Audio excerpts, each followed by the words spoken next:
You say it's hard to tell just what I'm thinking.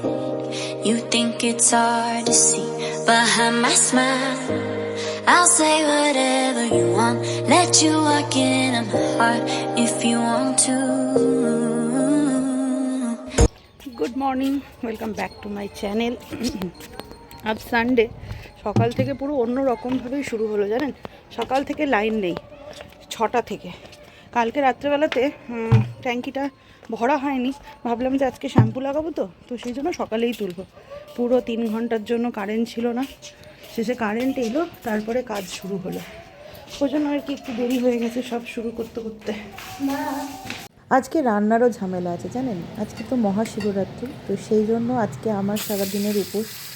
আর মা আর mister দাসের জন্য রান্না হচ্ছে। প্রথমে ভেবেছিলাম যে অলিরানিকে আজকেই বাবার মাথায় জল ঢালিয়ে দেবো, কালকে অলিরানির পরীক্ষা রয়েছে। তো তারপরে ভাবলাম যে আজকে তো দিনের বেলাতে চতুর্দশী লাগবেই না, তাহলে আমি ও তো বিকেল ওই 4টে সাড়ে 4টে অবধি থাকতে পারবে না। তো সেই কারণেই আর কি পরে ঠিক করলাম যে না, আজকে ওকে করাবো না, আজকে বরঞ্চ ওকে নিরামিষ খাইয়ে দিই। কালকে স্কুল থেকে এসে স্নান করে বাবার মাথায় জলটা ঢেলে দেবে, তাহলে ওকে বেশিক্ষণ থাকতে হবে না। আর অলিরানি এখন বড় হচ্ছে, তো ওকে একটুখানি বোঝাতে বেশিই হয়। আজকেই কথাই ধরুন একটা, ওকে আমি মিস্টার দাস আজকে বাজারে যাওয়ার আগে জিজ্ঞেস করছিল যে অলি কী করবে, তো আমি ওকে বললাম যে তুই আজকে ফেনা ভাত খাবি তো। অন্য সময় ঘি দিয়ে আলু সেদ্ধ ভাত হলে পরে ওনার আর কিচ্ছু লাগে না। আজকে বলছে কেন আমি মাছ খাবো না, কেন আমি নিরামিষ খাবো, কেন ঘি দিয়ে ভাত খাবো, মানে হাজারটা প্রশ্ন জানেন। সেই প্রশ্নের উত্তর দিতে দিতে আমি লাস্টে ওকে বলেছি কি, তুই মাছ ভাতই খা, তোকে আর উপোস করতে হবে না। তখন উনি বুঝেছেন যে আমি যে রেগে গেছি, তখন না না না ঠিক আছে, তুমি যেটা করবে সেটাই।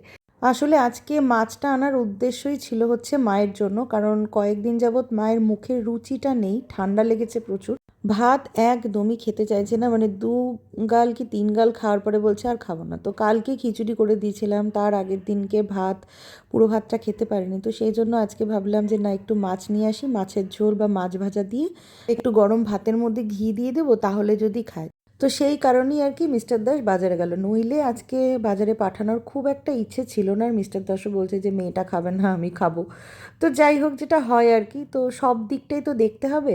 তো এদিকে আমার রান্না কমপ্লিট হয়ে গেছে, এই যে মাছের ঝোল আর মাছের মুড়োটা মিস্টার দাসের জন্য ভেজে রাখলাম, আর একটুখানি মায়ের জন্য ওই রসুন, কালো জিরে আর কাঁচা লঙ্কা সর্ষের তেলে ভেজে রেখেছি, আর আলু পেঁয়াজ কলি ভাজা। এই জ্বর সর্দি কাশির মুখে না কাঁচা লঙ্কা আর এই রসুন ভাজা আর কালো জিরে ভাজাটা খেলে পারে মুখের টেস্টটা ফেরে। তো দেখা যাক। ওকে, তো আমার রান্না বান্না হয়ে গেছে, আর বাড়িতে মিস্টার দাস নেই। ওকে, তো একটু দুর্গাপুর গেছে, আর বাড়িতে সবারই মোটামুটি খাওয়া হয়ে গেছে। মা খেয়ে নিয়েছে, মার খাওয়া কমপ্লিট। অলিরানিকেও একদম গরম গরম করে দিয়েছি, ও খেয়ে নিয়েছে। তো আমারও সমস্ত কাজ কমপ্লিট। এখন না আমার আর সেরকম কোনো কাজ নেই। ভাবছি একটা গেট রেডি শ্যুট করবো, কারণ প্রত্যেক দিন যদি একটু শর্টস মানে গেট রেডি শ্যুট দেয়া, মানে গেট রেডি ভিডিও যদি দিই, তাহলে না রিচটা ভালো হয়। এটা আমি জানতাম না, এটা আমি কয়েকদিন যাবত জেনেছি। তো আমি ওই জন্য রোজই মোটামুটি চেষ্টা করছি কিছু না কিছু গেট রেডি ভিডিও আপনাদের সাথে শেয়ার করতে। তো যাই হোক, এখন যখন কাজ নিয়ে আর অলিরানি এখন পড়তে বসবেও না, এখন 2টো বাজে, 2টো। তো ভাবলাম যে 2টো থেকে 3টে অবধি আমার ভিডিও শ্যুটটা হয়ে যাবে, তারপরে ওকে নিয়ে 4টে সাড়ে 4টে নাগাদ পড়তে বসবো।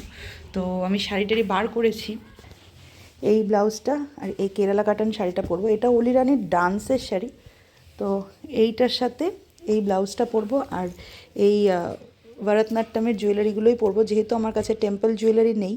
তো এইগুলো পরবো, আর তার সাথে এই গজরাটা লাগাবো। খুব ভাইরাল হয়েছিল পরদেসিয়া, যে গানটা রয়েছে না সোনু নিগমের, কি যেন নামটা ভুলে যায়, জাহ্নবী কাপুরের মতন আর কি লুকটা ক্রিয়েট করবো। আমি জানি না কতটুকু কি পারবো না পারবো, ট্রাই করি, চলুন।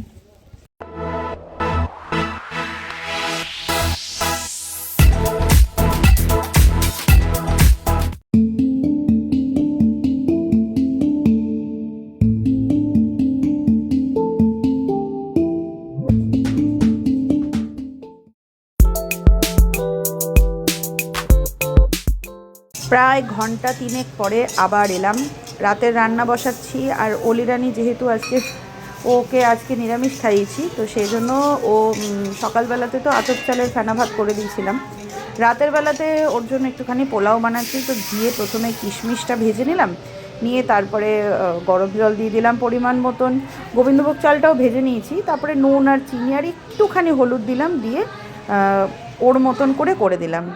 আর এদিকে আমি সাবু নিয়ে বসলাম, বাড়িতে সবাইকেই মোটামুটি খেতে দিয়ে দিয়েছি, অলিরানির খাওয়া হয়ে গিয়েও শুয়ে পড়েছে, আর মা আর মিস্টার দাস খাচ্ছে, আর আমি এখন আমার জন্য সাবু মাখছি।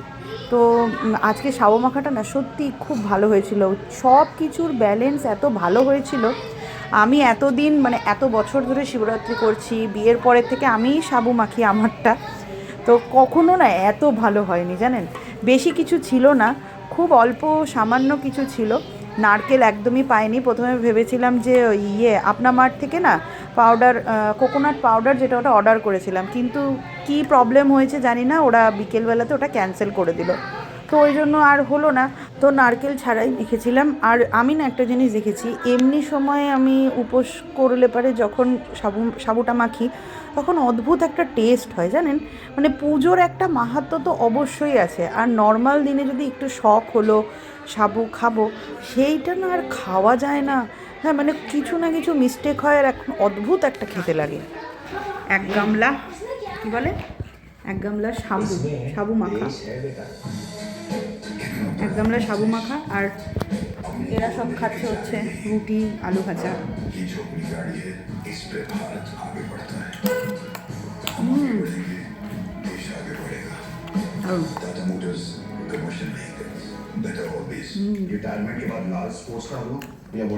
চলুন আজকের জন্য ব্লগে অবধি, কালকের ব্লগে দেখাবে, কালকে অলিয়ানের এসএসটি পরীক্ষা। এদিকে ইন্ডিয়া পাকিস্তানের কি হচ্ছে।